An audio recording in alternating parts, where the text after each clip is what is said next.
go. I'm looking at the time here, and here we go. This is it, episode number 232 of No Laugh Track Podcast. This is Justin Severson. I am the host, and thank you, Circle of Heat, for letting us play your music there at the beginning. Last week was great. You know, you listened. Pete Lee was here, as open and as honest as ever, sharing things that people don't share on microphones. He's awesome, and his friend and my friend is here this week, Tracey Ashley. You have a lot to live up to. I do. I didn't get a chance to. I'm going to be honest.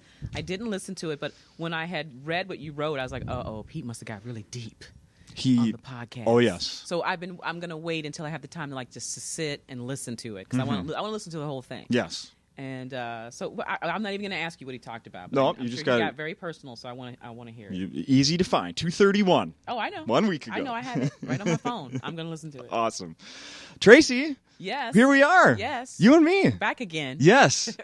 Let's start with something I when I was doing prepping for today, I was thinking back to the Acme 25th anniversary show, and I was like, did I see Tracey? Yeah. She performed here, right? Yes, you did. Yes. Yeah, you were here that night. Okay. Yeah. There was so many people. I know. And so much going on that night. It was a great, great night. That was such a great weekend because I was coming from Carnegie Hall the night before. Yes. From touring with Tracy Morgan. And then I came here. So it was like one of those weekends I was like, man, to get to Carnegie Hall and that was only because I was touring with Tracy, and he said, you're going to perform. And that meant so much. Mm-hmm. And then to come back to the place where you started was really huge for me. Were you like, Carnegie Hall? Were you just telling people at the airport? I was just at Carnegie Hall last night. I didn't say anything until after it was all done. Because I think for comedians, we look at it like, hey, I hate to say this, but it's like it's another gig. It's your next gig, and you got to do well at that gig. Sure. And it doesn't hit you that it's Carnegie Hall because you don't want to make it so big in your head, that you can't. You want to go out there and have the best time. And I had the best time. Awesome. I mean, I had the best time on that stage. I was like, Carnegie Hall, please, I got to get famous so I could come back here. This is the best.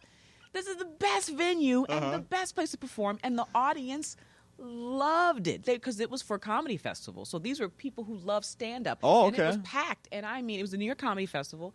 They were there, which they do a great job. It was just it really was one of my favorite moments in comedy, and I have a few, and that's one of them. Awesome. And then I came here the next day, and it was just like surreal for me. I was like, man, just last night you were on Carnegie Hall, and here you are now in the place you started. It just, I don't know, it keeps you humble, too, to remind you of where you began. Sure. But in that moment, though, I was like, oh, man. It's really weird. I kept saying, I did it. Even though Carnegie Hall was never something I aimed for. Okay. But it was just so cool that I did it. I got through it, and I didn't freak out, and it ended up being a great show. I got a few applause breaks. People after the show wanting to take pictures and meet me. I had people who'd seen me on television. One girl said, I'm so glad you came to New York. She's like, I saw you on television, and I was hoping you'd come to New York. Wow. Yes. Look at she that. She waited outside to find me, and she hugged me, and she said, I don't watch a lot of comedy. And she told me, because she was English was her second language. Okay. And she told me a lot of times I can't follow a lot of the comics because they talk so fast or I can't, really connect. She said, but I always have connected with you since the time I saw you on television. Wow. And she said, and I did not know you were opening tonight. And she said, and that was just a great surprise. I could not believe the Holy conversation cow. I had with this woman. I was like, wow. That's awesome. Yeah, young lady. Very, very, I was so moved. I pulled up here. This is the Star Tribune article that they posted after the 25th anniversary show. Oh, okay. I never saw that. Yeah, okay, you didn't. No, never read it. It describes the 3-hour performance that we Okay. sat here and watched, which was awesome. And then it said it was all about the regulars from the packed crowd who seemed to know every inside joke about the venue. There was a lot of inside jokes. A ton of funny inside jokes. Yes. The lineup included Jackie Cation, Mary Mack, Cy Amundsen, Pete Lee. It says none are huge names, although Tracey Ashley did fly in from New York, where she had just opened for Tracy Morgan at Carnegie Hall. Oh, I got to get a copy of that. I did not know that. Okay, well then you didn't know this. Ashley even choked up a bit when reflecting on her early days, when Louis Lee would let her sit in the back for free after her shifts as a sales rep for WCCO TV, just so she could study the craft. And that makes me tear up. Huh? That's the truth. And I love, I'm not going to cry, Acme. I love you guys so much. That is the truth. I used to come back here. Oh, I'm sorry. Have a sip of water. Yeah. I used to come back here because I knew I wanted to be a comedian since I was a little girl. Yeah. I loved Lucille Ball. Okay. I used to watch the reruns, right? And I studied Lucille Ball. Okay. From the to those weird sounds she did, those amazing facial expressions she had. And that's a lot of me. I have expression. People always say, you got the best facials. That's just me and my look. But I watched Lucille Ball. To me, she was it. Wow. That wasn't stand-up, but it was what she was doing. Back then, making these people laugh, she was a natural. That woman was a natural. Yeah. And I studied her, read a lot about her, how she was a B actress. They said Lucille Ball was a B actress back then. She wasn't an A-lister. I didn't know that. Yes, and it's really interesting to read her climb and how the I Love Lucy show was one of the first, I think, sitcom television shows ever. One of the first, they had live commercials. I mean, this woman was a pioneer. Yeah. So watching her, and I just felt it was so influenced, but I knew I wanted to do comedy. I just didn't know where, how, when it would start. And then all of a sudden, things fell into place. And I was talking about this morning on CCO Radio. I met a woman named Susan Norfleet. We got to look her up because Susan Norfleet is a comedian, and she, I believe, lived here. Okay. I met her on a gay cruise when I was working on cruise ships, and I was, at that time, I think I was the assistant cruise director. Okay. And she was one of the guests on performing. And so the cruise director said, we have a person here who wants to do comedy, but she doesn't know where to start or how to start. Would you talk to her? So the cruise director said, hey, I talked to Susan, and I set up a time for you to get together with her. I was like, oh, my God, thank you. I was so happy. Yeah. So I went and sat and talked to her, and I wish I could see her. But I went and sat to her, and she told me about writing, and she said, you should go to Minnesota, go to Minneapolis. And I just thought that was so odd. And she said, there's a great scene there, and you will learn about writing, and you'll learn about comedy the right way. I had no plans of going to Minnesota. Then I meet a guy from Minnesota. We'd start dating, and that's how I ended up in Minnesota. And I came down to this club, and I met Maggie Ferris. And I had been taking a class with Stevie Ray. Stevie Ray's... Oh, yeah. I think he did improv, right? But he also taught... I have a Stevie Ray's joke book or something like that. He also taught a stand-up comedy class, though. It was only 3 classes. And he helped you write your 3 minutes to get it together. So I came down here and did the 3 minutes, and I had a great set, but it was like an out-of-body experience because I was so nervous. I know I got laughs, but I didn't pay attention to it. You know what I mean? I was just, let's get through this. Yeah. And I'm talking to Maggie Ferris after, and she's like, hey, are you new comic? I said, yeah, I've never, you know, we just started talking. What's this club like? And she's telling me all this. And, well, I heard that's the owner right there. And I saw Louis Lee, and I was so scared of Louis. And she said, I heard you don't talk to him. Don't talk to him. I said, why? Because that'll ruin it.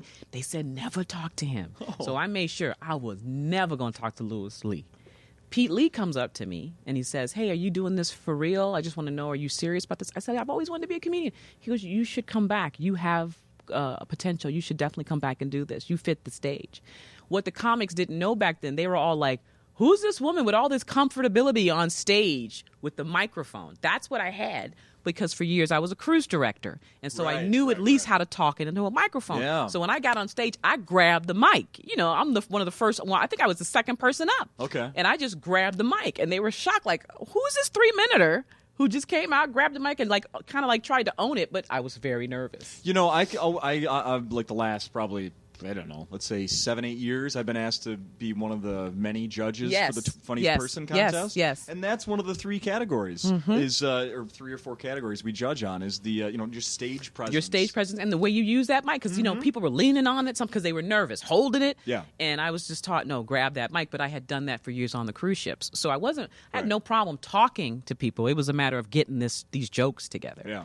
And when I would come down here, when I found out that I could come down here and sit in the back for free during the weekday, just don't say nothing about it. Just come on down quietly, and they'll let you in. Yeah. And you can sit in the back. And so I lived right up the street from here, and I came down to this club all the time. Yeah. I couldn't wait.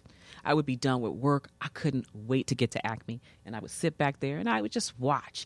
And I remember I would think, man, the show is so different from the MC to the feature to the headliner.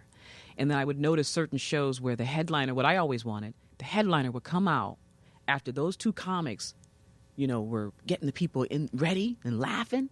That headliner would come out and just boom, destroy. Mm-hmm. And I was like, "Whoa, I didn't know the show could get any better." I was so like, "Oh, can I do that?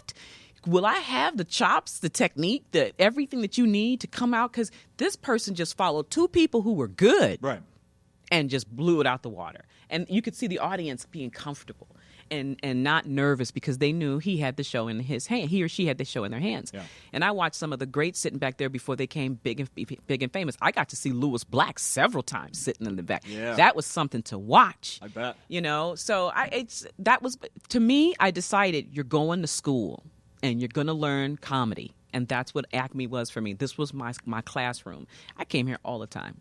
All the time. And open mic, I didn't miss an open mic if I could. I was always here. Have you paid back, Lewis, the school loans for Acme? No, I haven't paid him the loans.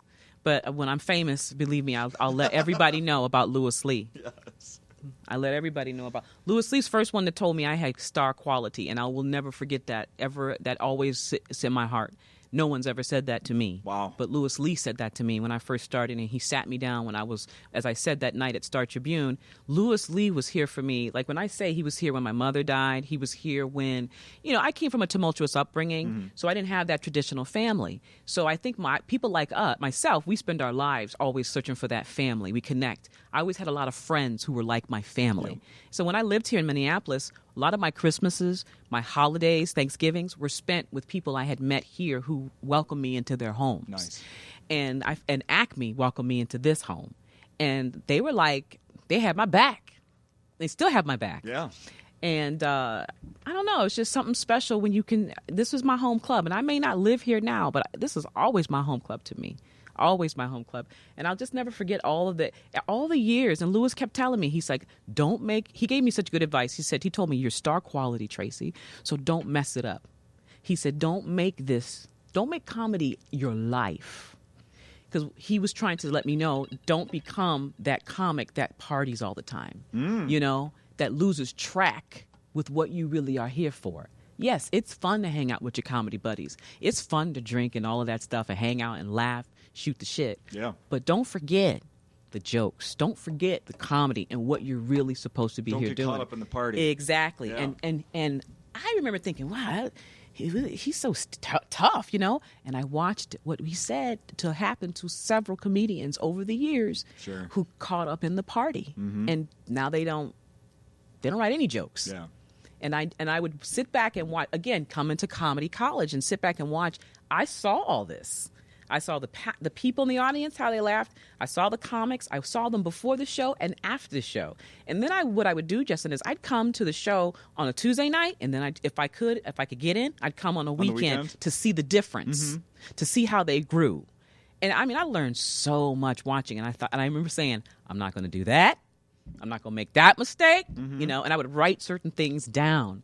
I've seen comics bomb here and how they handled the audience. Then I've seen people where they had a heckler and shut the heckler down till the whole room was behind that comic. So I use that as, okay, I'm going to learn as much as I can. I'm going to soak it all in because one day I'm going to do that. Yeah. Now, I saw sounds like you were pretty happy about last night's. Oh, man. So I'm taping. I'm trying to put together this half hour, right? And so I wrote the whole thing out. I got it all set. And that's a comic's dilemma is when you decide to tape because you want it to be perfect. There's always something that goes, right? So it's the perfect night, Acme Insider. The crowd is fantastic. The two guys that went up, Derek and James, did a fantastic job. So I'm ready to go out. I start the set. It's going great. And then I say a word. I say something that I don't normally say in this particular set I'm doing. Mm-hmm. And I'm so held on to it, I stop myself and go, oh, wait a minute, that's not what I say. Really? And the audience start laughing. I go, I fucked it up. And I just walked around the stage. I was like, just completely, and they were dying laughing because they know what I'm trying. I'm trying to record this, and I go, you fuckers are laughing. This shit ain't funny. They were just dying laughing, but what I loved in that moment, they were with me. Yeah. And from then, I mean, we had a great time at the beginning, but from then on, it was just They were fantastic. And Patrick Strait of the City Pages, I got to thank him. He sent the nicest tweet ever. He said that the last night was amazing, and it was the best show he's seen in a long time. Wow. And he said that, and it was just a Tuesday. Yeah. So I was like, uh-oh. I got to live up to that. Uh-huh. But we had some fun last night. That's awesome. It is, it's interesting. Because I've come to so many shows here, I've changed where I try to avoid the weekends. I really enjoy coming like Tuesday and Wednesday nights now. Right. Yeah. Weekend solid, you're solid set, Yeah. But you're right. During the weekday can be you never know what can happen. Mm-hmm. Yeah, and even so, you said half hour. Yeah, working on a half hour. Half hour, yeah. not hour. No, not yet. That'll be Okay. next. But for right now, I'm working on this half hour. And then so you have, let's say now it's Sunday, and you have that all recorded and done. What are you gonna do with that? Send it to the people I need to send it to. Mm-hmm. Is it gonna end up on TV? I don't know. Netflix? We hope. TracyAshley.com? We'll see. Just, you know what? I just asked everybody in the comedy community to send out some good comedy vibes for me. Right on. Did you work? I've been asking people about, we're still in January here, New Year's Eve. Did you do a New Year's Eve show anywhere? No, you know what? I used to always do New Year's Eve until I started being on the road so much and being gone from home. And so I decided I changed. I have worked every holiday since I was on cruise ships. Wow. When I was on cruise ships, I worked every holiday from when I was a youth counselor in college to an assistant cruise director to a cruise director out of college until I got here and started doing Acme. I have worked every holiday. So my husband and I decided, because he's a teacher and he works really hard throughout the year, where he's like, I'm off on holidays, you're off. Let's spend time together. You're gone a lot. Yeah. So unless it's an amazing gig and I can bring my husband, we celebrate with our friends back in Indiana. Okay. Some of my husband's childhood friends that he grew up with, they've got kids. They come over, and we really have a wonderful New Year's Eve together. And they come over our house, and we have a great time. Okay. I love the Osbournes. Shout out to the Osbournes. Shout out Osbournes. Any resolutions? Do you do that? No. Stop doing that. Stop doing that. But every year I want to lose weight and get healthy. Every year. Because what do we do in December? Eat up everything, right? So no resolutions. The only thing, I just want to keep moving forward with comedy. I've got some good things out there that could actually happen, and if they do, it'd be a great life for Tracy. So we've briefly talked about you working with Tracy Morgan. Yes. Let's go back to, because how did that start? I was when I done Last Comic Standing, one of the producers was touring with Tracy, working with Tracy Morgan, and he called me and he said, "Hey, Tracy's looking for an opener for his tour," and I gave him your clips, and he looked at some people, and he picked you. And I was so excited. You're always excited to hear that Tracy Morgan, that they picked me. Wow. And I said, yeah, I'm there. I am there. And I had already had a schedule filled with colleges. Okay, I was but wondering. Yeah. I moved a bunch of them around. My college agent was angry with me because I no longer have one. They were so mad about it. I'm like, really? You need to look at the big picture here. Yeah. I'm on tour with Tracy Morgan. Mm-hmm. So we decided to part ways. But I will tell you, I had to change some dates, because I was gone during the week doing colleges and on the weekends doing touring with Tracy. So, and that was going on all the way, starting in February up until June, that I was still doing this, the schools and touring with him. Okay. Then I finished the rest of the tour with him, and we toured from June on to December. We finished the second week in December. Okay. And that's how they found me, though, was through Last Comic Standing. Wow. So those shows were just on weekends, you're saying? They were always on weekends. We might have done like a Thursday show, but they were always like Friday, Saturday. Okay. I have so many questions. I mean, I guess the most obvious one is how, everybody wants to know how he's doing, and he's doing great. And that's what I tell everybody. Tracy Morgan is a true inspiration. Comedians should really watch him. He's a true inspiration. Seriously, the guy 2 years ago, we all know the accident that he was in. And then I'm sitting on the side of the stage watching this man every night do an hour or more. And his fans love him, and he loves his fans, and he gives them a show. I got really upset with myself because I missed your show when you did. That's Mystic Lake. Another amazing night. That was so great. I loved it. And then I saw these pictures pop up on Facebook of like my, I guess you could say our mutual friends that did make it. That did come to the show. Oh, this should have been And Tracy me. was awesome too, because I told him this is where I started comedy and stuff, and he was like, okay. And they all comics. He some of the comics, I invited them to the show, and they came backstage. They got to take pictures. It was great. It was Wow. wonderful. That tour, when people say, was that the best time in your life? I tell people, yeah, it was one of the best times in my comedy career was this tour. Yeah. And meeting Tracy Morgan. Yeah. And you got to travel on the jet? Yeah. Yeah. I tell you, you get spoiled because that was something. Flying around on a private jet and to all the gigs, man, it's something at the end of the show. Is there a Tracey Ashley seat then on the, like, no one No. sits there when you're No, not there we don't on the have that. private No, jet? no assigned seats. Okay. But it is funny, like, you fly private like that, and then you have to go back and fly on commercial. And, you know, somebody sits next to you in the middle seat, and you're like, I was on a jet. I just want to tell her, I was on a jet. Yeah. You should just give me that room. Right? Could you scoot over? I can't. But I tell you, that's a different world and a different lifestyle, and it was sweet. What I was going to say is it was so sweet to, like, fly in, do a gig, and then we got back on the jet and flew back. That And you're was not awesome. you're not going through like the regular security and stuff. None of that, right? None of that. It was just so awesome to fly right back. It's kind of like when a comedian goes. I keep saying comedians, but when you drive to a gig somewhere and it's like not too far from your home and it's like a 3-hour drive, and then you say to yourself, "I'm driving back home after the gig." A lot of comedians will do that because we just want to get back. That's what it was like being on that jet. Crazy. Yeah. Crazy. Except there were no deer or anything on the road. It was all clear. no worries about speeding. Right? You could fall asleep and not crash. Oh, it was just fantastic, and it was a great. I tell you, it's a great experience, and I'm hoping to do it again and do it many more times. It was fantastic. Had you met him before? No. And when the first day I met him, and I told Tracy Morgan this, the first time I met Tracy, I was all nervous at first, and the minute I started talking to him, I felt so calm, because he's that way. He did not make me feel nervous. He was like, "You're part of the team," and he accepted me in like we're family, and that's really.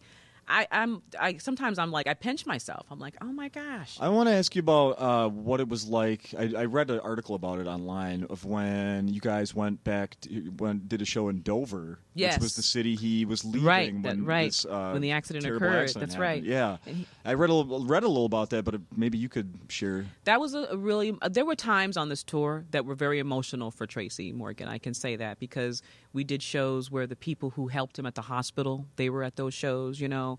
And then we went to Dover Downs, and he brought back the couple of the comics that were on the tour with him. Yeah. And they came out on stage, and he did a special tribute to his friend, Jimmy Mack, who passed away and who was killed in the accident. Yeah. And it was special. And what was even more special was that there were actually people in the audience who came back who were there that same night. Oh wow! I suppose They all came back for that show. It was special. I wonder what. Boy, that's got to be how would you even describe like just the eeriness? I know. I It was just so saw special. Tracy Morgan, and then oh my God, he almost died. That's right. But then now, and here he is again. And he's 100% doing a great show. You know what I mean? What there's so many. I want to ask you about like comparing. Like here we are at Acme. You know, there's these seats. You know, without like if you're. I know you did a lot of casino shows. Yeah, right? we did. We did a lot of theaters. A lot of theaters. It was theaters, casinos, and we did some arenas also. Yeah, and those all have more seats than a place like Yes. Acme. Completely different, and you have to embrace it. As a comedian, you have to go out there and embrace it. I remember being in Canada, and we were doing a show for 5,000 people. Different laughs for 5,000 people. The whole response is different. Yeah. And you have to know how to ride that wave of when you're with that many people. And then we'd go and do a casino. That's also different depending upon, you know, people in the casino are gambling, drinking, you know. And some of the people who came to the show at the casino actually came to the casino for the show. But then you have people who are actually there gambling and so forth, and they're drinking and they just happen to waltz right on in. Yeah. Also, you know. But I will say that from venue to venue, I don't know. We didn't look at it. It was just show to show. You know, every gig is a gig. Mm-hmm. Go knock it out every time. Like here, show ends, you go like maybe out to the bar and socialize with people. Right. When a show ends, when you're at one of these, you On a hit the tour. damn road, you're out the door, right? Out the door. Yeah. We're about our business. I will say that. We have fun. We have fun. And when time is over, it's over. We move on and we get ready for the next show. Yeah. Have you performed in every state just about now? I think I have. I was thinking about that the other day. Yeah. I should have one of those maps with the pins in it. I'm going to get that one day and do it and put the pins in it from every place I've been. I'm thinking I just haven't performed in Alaska. Oh, okay. I haven't performed in Alaska. Not even the cruise ships didn't go up there? Oh, yeah, but I didn't perform there. That's true. That's true. Maybe also Hawaii. There you go, Alaska and Hawaii. You know, it just made me think of my wife and I are going to Las Vegas tomorrow. Oh, okay. And hopefully going to see Kermit Apio. Oh, okay. Perform Friday night. Oh, is he doing a show with Brian, or is he doing his show? Not with Brian. He's doing a show at Brad Garrett's. Oh yeah, that's right, in Las Vegas. Yes. That's right. Okay, yeah, the reason I saw that, 'cause last week, That's right. He was posting pictures of being in Hawaii, where he, of course, is like the biggest celebrity ever. Right, he is. So I'm looking forward to seeing him. One of these articles I found. Yeah, your name was in Rolling Stone. Yes, I was in Rolling Stone last year. That's right. See, I forget. Justin, that's what's so bad about me. I forget all these little things. I'm like, you need to put that on your website, Tracy. Yes. Yeah. The Brian, who is I loved meeting Brian. Cool guy, writes for Rolling Stone.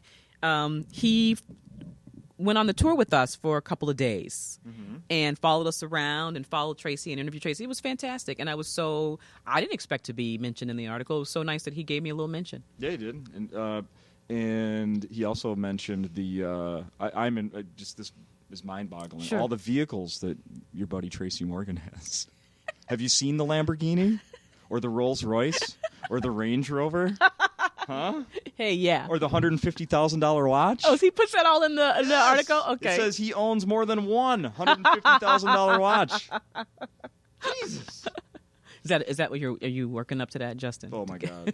I don't even have a watch. Me neither. No. I'm just want to get an Apple Watch. I actually have one of those. Oh, do you like it? Because I No. want to get one. You No. don't like it? No, but maybe they're better with like the second version or something. Okay. I have one from, I don't know, a year and a half. I got it as a gift. Okay. I appreciate the gift. It was very generous. If it was up to me, like, and it was like, all right, if you still want this, now you have to pay for it. No, You wouldn't get it. No, Oh, wow. No. Okay. I don't know, but maybe do you like? I don't understand. I don't know what the. It's sort of just like a carbon, like a copy, a mirror image of your phone, right? I Which mean, is what it's supposed to be. Not really. Yeah, you anything know what it more is. than that. It's not something. It's not a necessity, is No. it? It's not a necessity. If you get it, it's because something you wanted. Yeah. And there's some cool features on it. I mean, you see people boarding the plane and they take their watch because their boarding pass is on the little screen on the watch. Oh, and see? they go to board the plane. They put it under the scanner, blip, and they keep walking. Actually, no. I just changed my mind. I'm doing that tomorrow. Now I love it. Now I'm into it. People do their health. That's what I want to get it for, because I was going to get a Fitbit, and I thought, just get the Apple Watch because it has all the stuff on it that you need, and it's on my phone too. So I'm like, I want to use that. Yeah, and then but it gets to that point where it'll do that thing where it tells you to stand up you can set it to like. Oh, really? Yeah, I didn't know that. Okay. It'll get like you need to be more active. So it'll be Okay. like boop, Okay. like every hour or something. Time to get up. I like that. I like that. But I look at it like I just freaking sat down. Are you not paying attention? They're trying to help you. They want you to live a longer life. I guess. Apple wants us to live a longer life. I guess they do. So of course I was telling my wife Ashley. Yes. Look at this. I wrote your name on here last night on my piece of paper, and I had my notepad sitting out, and she went and put a heart around Ashley. Tell her I said hello. I will. And I send my love. I was like, I'm talking to Tracey Ashley this week. She's like, oh, air mattress. Yes. Is still traveling? Do you know, I'm so glad you mentioned that joke. I haven't done that joke in a long time. Oh. I might need to refresh that tonight. Mm-hmm. Yeah. Thanks for reminding me. That's why I'm here. Yes, I have to put that back in. Do you know I stopped with the air mattress? You did. I've gotten a lot better because we were in pretty good hotels, so I could be okay. You know what I mean? I'm okay. As long as I know I'm going to be in a decent hotel, I'm okay. But I don't bring the air mattress. However, I do bring mattress pad. Okay. My own blanket. Your own blanket. And my own pillowcase. Okay. And I still have my Ziploc bags for that remote control. Because I don't care what nobody said. That's the dirtiest thing in the hotel room. And if you pick it up without putting it in a Ziploc bag, that is on you. Okay. I had a friend tell me, she goes, I pick it up. I don't care. I have a strong immune system. Next week, she was sick with a cold. I was like, what did I tell you? She goes, it wasn't from the remote. I go, yes, it was. This is good. Well, like I said, I'm traveling this week, so this is a good reminder of all the travel tips. Do you have any for the airplane? Not private jet. You're right. That's different. Tips. When you're in a private jet, be it's in different. coach. It's very different. Coach, What airline are you flying? Sun Country. Oh, you know what? I've never been on Sun Country. I'm a Southwest Airlines person. I love Southwest because I left a laptop one time on the plane and I got on a connecting flight and realized I had left it on the flight before. Told the flight attendant we were in the air. She told the pilot. They got in touch with the plane. They found it in the overhead and they shipped it to me in Austin, Texas when I was working at a comedy club out there and didn't charge me a penny. Wow. All right. So Southwest I've been traveling Southwest for years since I've been doing stand-up comedy. So that's who I go with. I can't think of any like airport stuff. You know, you get there, are you TSA pre? Because that's the best thing to be. I don't even know what that means. TSA pre means you don't have to stand in that long line and take your shoes off. TSA pre means you've already been pre-approved. You go through the TSA pre-line, and you don't have to take your shoes off. No. Sometimes you have to take a jacket off. You just run everything right through it, and it's a much faster line. No, I'll be there tomorrow, like deciding, do we still supposed to take our belts off? Can I leave it on? Well, get ready. Get there early.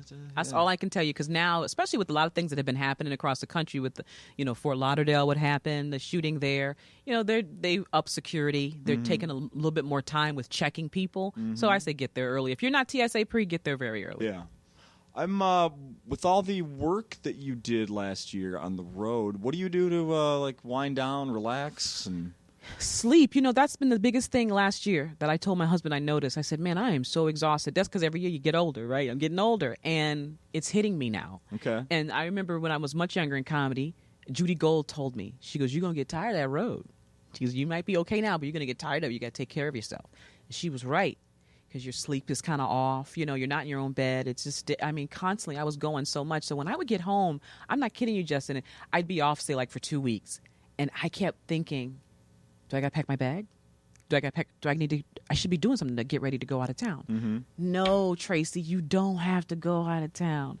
The best feeling for me is when I turn the television on and I'm under my blanket and I'm in my recliner, because I'm old now, and I see on TV the airport reports. So they'll say weather's bad and all flights canceled at O'Hare. And you see people camped out at the airport. And I'm like, I'm not in that. Yeah, I'm home today. So that's it's a little thing sometimes. It truly, and people, my friends and family get mad at me because they think I'm avoiding them. Like they think I'm bougie or something like that. I don't want to hang out with them. I'm like, no, I'm not conceited or bougie. I'm tired, y'all, and I don't want to hang out. I love you to death. But I'm exhausted, and the thought of getting in my car to drive an hour to see you is rough. I hear you. What was it like being around such a huge star and Tracy Morgan? Like the way I'm sure people must treat him differently. Most definitely. Than just most definitely. Like almost anybody else. That's the thing I noticed the most. Stature. That's the thing I noticed the most of how people are treated. You are already, no matter what, as a celebrity, and I'm not just speaking of Tracy, but what I've seen is if they're a fan of yours, you're accepted no matter what. You could say you do no wrong. They love you. I saw people coming to Tracy like screaming, "Oh my God, Tracy Morgan!" Crying. And what I love the most is seeing how gracious he was with his fans. Always taking pictures, always being kind. Like I was like, man, now that was impressive. Okay. Because after a while, you would think you get tired of people constantly calling your name, and and it's funny. Tracy and I. Do you think he was like that before the accident? I don't know. Idea? Don't know. But I will just tell you, he was. I don't think he was. I can just tell you though that he was just great with his fans, and I learned a lot watching. Yeah. Very, very cool. Is he going to put you in a movie or something? I would love to do that. Hopefully, let's call him. Let's do it. One of the articles I read was describing about, and I'm curious how often or what is it like when this happens. That the article I read, there was an older couple in the front, maybe coming to expect Tracy Morgan, like the Tracy Jordan character. Oh, okay, yeah. And then he gets pretty foul. And like the article I read described, it was like an older man, and then he got up, walked to the side of the stage, grabbed his wife's wheelchair, got her, and they left and never came back. Well, but that could happen at any club, any show. You know what I mean? Yeah. But maybe. Do you think people showed up expecting, not knowing what to expect with Tracy Morgan? If they'd never seen him perform before, like stand-up, yeah. Yes. If they'd never seen him do his stand-up routine, because he had plenty of specials. Sure. And he's you see what he does in his specials. He does not mince words, If they knew that, then they knew what they were going into. Plus, the venue always tells you this is an adult show. You know what I mean? They always let everybody know this is an adult show. So they shouldn't have been too surprised. Sure. But some people think that, oh, I'm fine. And then they hear and they're like, oh, wait, I can't deal with that. Tracy, what happened? No. Oh, it's something I wanted to mention. This doesn't really have to do with either of us, just that I wanted to mention this last week and I didn't because I'm putting my money where my mouth is. I have subscribed to CISO. I've heard about this CISO. I just heard about this a few weeks ago. CISO. Okay. Yeah, and I've recently watched a couple stand-up specials. So is CISO from Acme favorites. So is it just dedicated to stand-up? Yes. Okay, that's awesome. Comedy. Okay. Yeah, okay. There's comedy series. Okay, so there are TV shows yes, here. Okay. And many stand-up specials. And I just watched the new one from Nick Thune. Oh, I love Nick Thune. Yes, and then a few hours later, I watched the new one from Lori Kilmartin. I've been hearing a lot about Lori's special. Yeah. I want to check her out. I love Lori. We're good friends. I really am excited because I remember she was doing all those tweets about her dad when he was passing. Yes. So I was wondering, how is she going to turn this into a set? And I hear it's brilliant, so I can't wait to see it. Tracy, it's amazing. Is it? I cannot wait. Lori, did you hear that? Lori Kilmartin? It's amazing. Yeah. I was almost in tears at one point towards the beginning. And can I just say something? That's what Tracy Morgan does. Because he talks about everything. And that's what I love watching, and that's what I want to be. Okay. To a point where you got people going through every emotion. He had them in tears, and he had them laughing. Yeah. All at the same time. So that by the end of the show, they were on their feet. Wow. That's something. Mm-hmm. That's really a gift. Yeah. It's really a gift. I'd say. Mm-hmm, mm-hmm. I would definitely say, oh, that's amazing. You know, have you been watching another completely unrelated thing, but this is all I can talk about with people these days, is this freaking Scientology show, the Leah Remini. Have you seen this yet? No, because when I'm home, I try to just kind of wind down a little bit, but I have a list of these shows that people have been telling me about that I have to see. So when I get that actual break where I can just sit and I'm going to check it out because I've heard it's pretty interesting because she doesn't bite her tongue on what really went on in Scientology. Did you see Clear on HBO? Going Clear? Okay, Going Clear. Yes. Is it deeper than that? Because I thought that actually freaked me out. Yeah, I mean, they cover a lot of some of the same stuff. Her show is more like each one kind of focuses on like a family or one person. So she's telling their story. Yeah, like they'll do interviews. Okay, and then you go on like on the internet and then read Scientology's point of view, like all their smear campaigns against these people. Yeah. Oh my God. It's amazing that I'm proud of her for having the courage to come out and to do that. Oh, they have in the show like where she gets followed. I bet. Like spied upon. Oh wow. It's wild. It's wild. What do you? I'm all talking about another show. What network is that on? I got to find that show. A&E. Okay. A&E. Okay. I think. There's a couple shows people told me I should watch. I watched Stranger Things. I still haven't watched the Luke Cage show. I watched the Hip Hop Evolution. That was great. The Get Down. That. Oh, that's good. Like the Get Down. I watched. like the Get Down. But then someone told me, but my crazy ex-girlfriend, but I guess that's not on Netflix, but someone told me I should watch My Crazy Ex-Girlfriend. Crazy Ex-Girlfriend. They say that's a great show. I don't know what that is. And I want to check out Mr. Robot. Have you heard of this show, yes. Mr. Robot? Have you seen it? No. Okay. Eric from the back, Mr. Robot, so okay. good. Okay, so I want to check that out. All right. Were there TV shows that you weren't allowed to watch when you were a kid? Growing up? I'm trying to think what my mother wouldn't. While you're thinking about it, I'll say that one of mine was I could watch at one point. I could watch The Incredible Hulk. Yes. But then afterwards, Dukes of Hazzard. We had to shut the TV off. No, we could watch. I will be honest. Growing up, my mother did not. She didn't, because I really wasn't interested in anything that wasn't okay. You know, and when I grew up, you got to remember what was on TV. I mean, I'm older, so what was on TV? You know, Love Boat, Fantasy Island when I was a kid. Like all that stuff was safe to watch. Yeah. No problem. And she didn't mind Dukes of Hazzard. The only thing I want to say, it was funny. I couldn't watch 60 Minutes because 60 Minutes did a story one time and I had nightmares afterwards.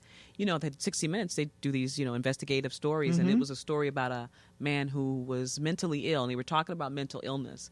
And his wife had him committed because he was mentally ill.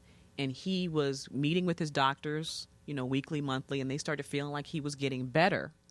And so they would give him a pass to go half day in the institution and half day visiting. Uh-huh. And one day he got out. The first day or whatever he got out, he went to Sears, I think it was, and got a hunting knife.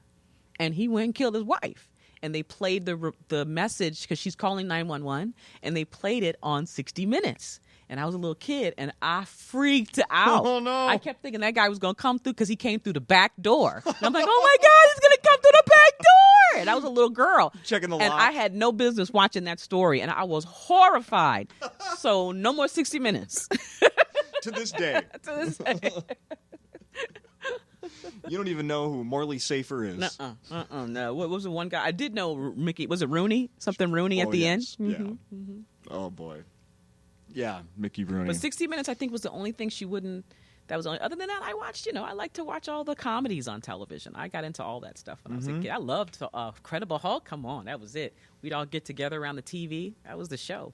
I just switched. I dropped we have satellite at my house, but I dropped the receiver box for my man room downstairs. Yep. Because I really didn't watch it. It wasn't even worth the $10 I was paying a month for that extra box or whatever. But I went and I bought the old antenna, like the over-the-air antenna Did now you? to get What those was signals. that like?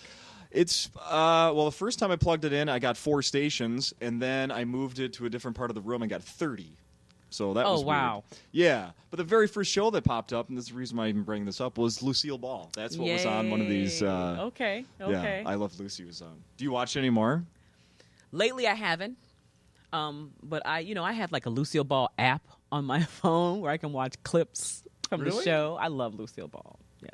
So I used to have a screensaver, Lucille Ball. But I haven't watched recently. I even have the box set. I love Lucy. Nice. I love her. How was Christmas in Tracey Ashley's home? Christmas was great. It was relaxing because I finished the tour.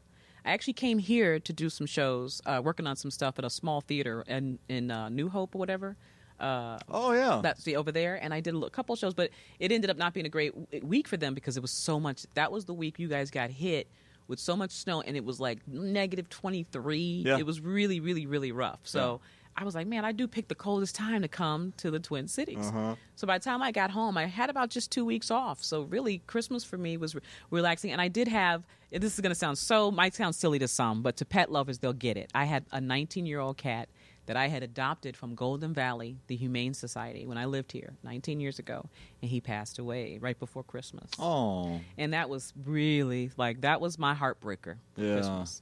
And I was like, you almost made it, babe. You almost made it. Freaking 2016, man. Every time through the tour, I would come home going, let Lenny still be here. Because he was sickly for a while, but then he had gotten better. But he got that kitty cancer, and he had a little tumor over his chest, metastasized, and he was gone he was gone quick. Cats don't live much past 19, do they? Most cats don't make it to 19. That's what I didn't think so. My vet would laugh because when I bring the cats to the vet, he said, Tracy, our chart stops at 16. He told me that. Our chart stops at 16. He goes, you got a 19-year-old. Stop bringing your cat in. We don't know what to do. And I have another cat, and I should say Lenny would have been 19. It was coming close to that. But Sure. Boris is 20, my other cat. What the hell? And I got them both from the Golden Valley Humane Society. And when I first got them, I took them to a holistic vet. I think that had a lot to do with it. I took both kittens to a holistic vet. And what do they do? The food that they ate was different.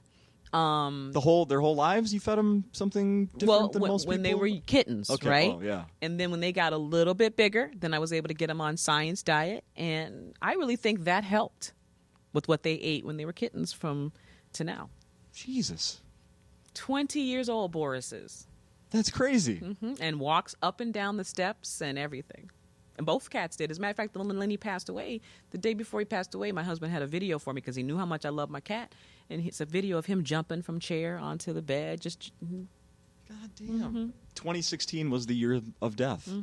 For so many, right? It was crazy. But do you think it was the year, or did we have a lot in 2015? Because I felt like I remembered us doing the same thing constantly and people saying the same thing by the end of the year. I think from my memory, the last time it was that significant was the year Anna Nicole Smith. Okay. And what else happened that year? There was a whole bunch of... Her son died. She died.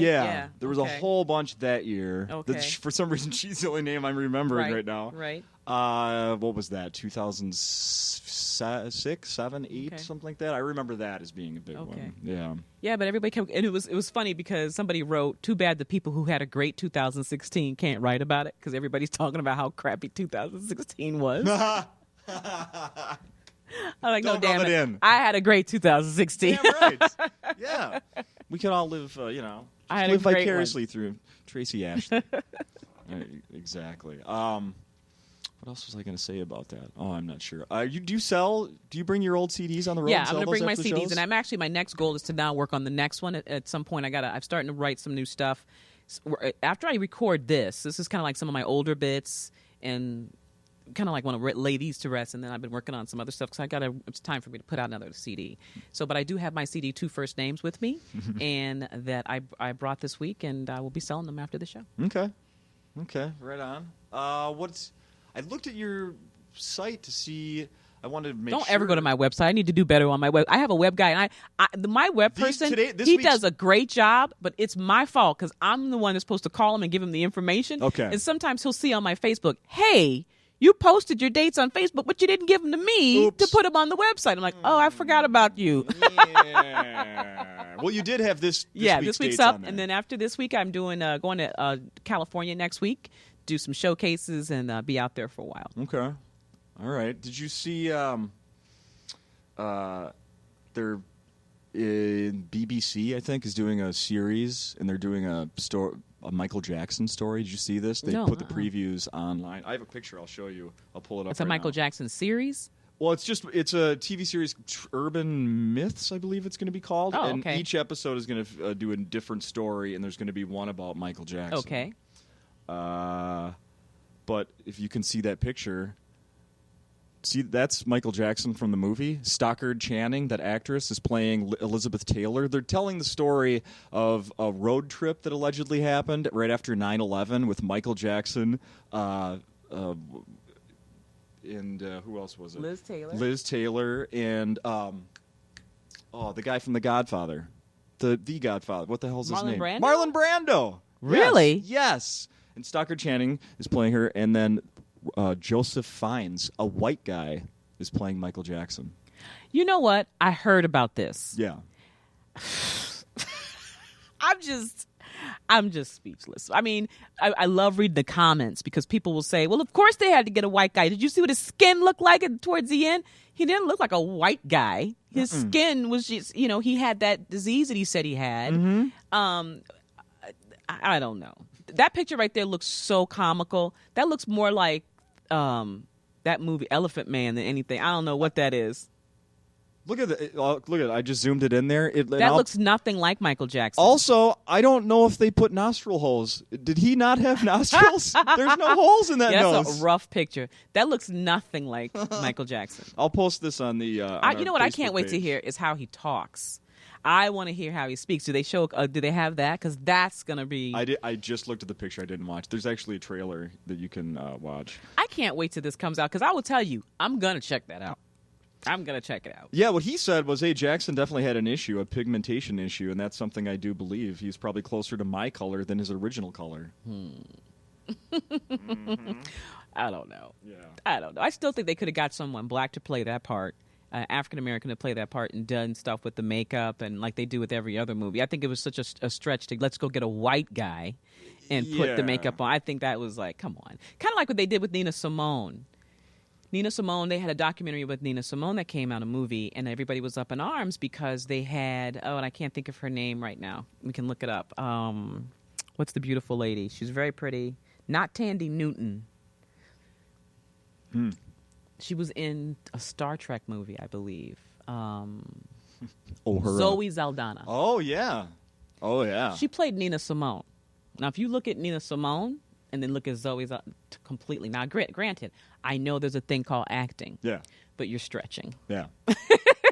And it was I don't know how well it did, if it did well at all, I don't know, but I just know a lot of people were up in arms by that. What's the latest on, is there anything you can say about your acting? Are you I've been acting, Yeah? and I'm hoping to do some more acting. So we'll see. So yeah, I that's my first love has always been stand-up comedy. But as comedians, we do some acting on stage. Sure. And I've always wanted to venture out into doing that. So I'm just like every other stand-up comedian. I have an acting coach, and I've done a few things. I actually did a thing for a sketch comedy group called the Don't We Boys out of Michigan. We did the Laugh Fest a couple years ago, and they asked me to play the secretary, and I was like, I could play the secretary. So I played the secretary at this company that was basically a company where we sell comedy, sell sketches and comedy to your job or whatever. But it's a funny clip, and it's called the Don't We Boys. Oh, okay. And that people can find that? Yep, they can actually find that. If you Google it, I think you can find it on YouTube, and then it might be on, we just uploaded it today. You can see it maybe on my Facebook page. Oh, right on. All right. What is there anything else we should be mentioning, Tracy, about what's going on with you? I hate because I'll forget, because I'm so glad you showed me that Star Tribune. That meant so much that they said that, because that night was such a special night. And again, I want to say, when I said, because I didn't finish the thought, I had said Louis Lee had been here for me when my mother died, for every breakup that I had ever had, and even the times when I didn't know. Like, I had emotional things going on in my life where I would be by myself thinking, what's my future going to be like? What am I doing? Am I going to be able to do this as a comic? And maybe I'm wrong. Maybe I should just get married and have a family and just stay home. That's what I should do, right? Mm-hmm. And then but Louis, I would talk to Louis Lee, and he would always, as we say, talk you off the ledge. Mm-hmm. He would always talk me off the ledge, and he still does it to this day. I mean, we could turn this into a love fest of Louis. I'm just going to say that anytime, yeah. I mean, we're all very lucky. Yeah, and I don't think Louis realizes it. No, because we leave. We go on. Louis is like, he gets us ready. He's like, okay, little birdie, now go out there, and he lets us go. And then we always come back. And I always think to myself, I hope Louis knows how much he means to me, how much he means to us. And that was a great night to let him know and let everybody know. Yeah, for sure. I was on a guest on a podcast recently, the Twin Cities podcast. People can look that up. And towards the end of the thing, he asked me, the host asked me, if who's the most local celebrity or someone that you know or have crossed paths with that you respect, that you have a lot of respect for. And I immediately said Louis Lee. Yes. And it was like, because he treats people like, in his employees really well. And that's why this club has been here so long and has really produced a lot of very successful comedians and good comedians. Yeah. Do you know what I mean? Like, when I come to the open mics and I watch the Were you here Monday? No, but I've been, I would come down when I would be in town. I didn't come Monday because my husband made me stay home to watch that game, the championship, the college championship. Oh, right. He's like, you can't leave on that day. Mm-hmm. So, but yeah, when I would come down and watch the open mics and see the new people coming up, I'm like, wow, I'm always impressed. Yeah. And and then the Monday night Caught in the Act is still always so crowded. Mm-hmm. It's like legendary. When I first got here today, and you were having a conversation with Louis, and you asked me if I watched the Obama saying goodbye. Yes, I missed it last night because I was here. Yeah, I figured. At the end, there were two things that stood out for me. Okay. One, he started crying when he was talking about his wife and kid, and that was super touching. Okay. Then at the end, they went, and it was like he and his wife and everybody must have hugged everyone in the crowd. Like, they've just walked along the roped off area, and he was fist bumping and shaking hands and like doing the "What's up, man" shakes. Like, I stood there and watched. I was fascinated by the 3-4 Secret Service people around him, like, that don't smile. And, like, hands are out and just kind of like ready to pounce if anything goes wrong, which I thought was fascinating. But the different handshakes he was giving everybody, and the hugs, and then they'd switch to Michelle, and she's like on another part of the theater doing the same thing. It was just like, they're a classy couple. They're like, class I act. Be there and get a hug. They're class act. I'm gonna miss them. I'm really gonna miss them. And I know people are all there's so many Trump supporters and all that, and I have nothing to say against him and all that. I didn't vote for him. That's all I can say, right? Sure. But you got to say something for the class that Obama had and the way he carried himself. Mm-hmm. Already, Trump's not even in office, and just already it's just a constant, name calling, pointing fingers. It's different. Mm-hmm. And I know a lot of people are people keep saying this. And this is something I want people to think about. They keep saying, he says what's on our mind. He says what we're thinking. Just because he says what's on your mind and what you're thinking doesn't mean your mind and your thinking is right. Exactly. There's a whole big picture out here. There's a whole big, and there's so many sides to everything in our government. There are so many things we do not know and we'll never know. So when people keep constantly saying, he speaks his mind, you really need to look at that mind then, because some of the stuff he's saying is just off the wall. And you know who else they say that about is like a morning radio show host. Yeah. They're not presidents. No, they're not presidents. And guess what? Entertainment. And guess what they're supposed to do? Make it interesting. Exactly. And that's the joke I was doing recently about Hillary, which I'm not going to continue to do the joke, and I don't mind saying that on the podcast. But I've been saying that it seems like what everybody wanted was more spark. They wanted more spark in somebody, and that's why I was like, Hillary, come on, do something. You could have outshined him. Show your titties. Do anything. Come on, Hillary. You could have outshined him. Because they kept saying when they go low, we go high. Nah, not with Trump. Right. Sometimes when they go low, we going to go low too. We going to meet you right there. And we going to show you we got balls too. That's what we needed to show. Little leg, Hillary. Come on. That's right. We need to show you we got balls. Hillary, we got balls too. We're not afraid, and we're not going to give you some textbook explanation. Yeah. I wanted Hillary to grab her crotch and be like, let me tell you something, Trump. You can kiss my left titty. Yeah. I wanted her to get in it. But she didn't. But oh well. Love it. And here we are. Yep, and here we are. This is my next to the last podcast as with Barack Obama as president. We got one more. Yes. And then the world ends, according to most people. No, and then we'll Listen, continue I keep telling on people, let's one. stop being afraid, okay? Stop being scared. Maybe I'm wrong, but I don't feel there's a reason for us to be afraid, okay? He got 4 years. We're going to see what he's going to do. I love what Chappelle said. I'm going to give him a chance, and he needs to give these people he's hurt a chance too. So we're going to give him a chance and see. I like that. Tracy, it's been great. It's been great. Always great. Yeah. Let's do this again within the next year, please. I know. All right? That'd be awesome. Come back. Unless you're, I mean, I'm not awesome because you're not supposed to say awesome anymore. That would be hype. Oh, that's hype. Yes, hype. Hype. So unless you're headlining your own shows at theaters somewhere or whatever. Let's hope. Yeah. Let's hope. Okay. I would still come back anyway. Oh, of course you would. Thank you. Take care.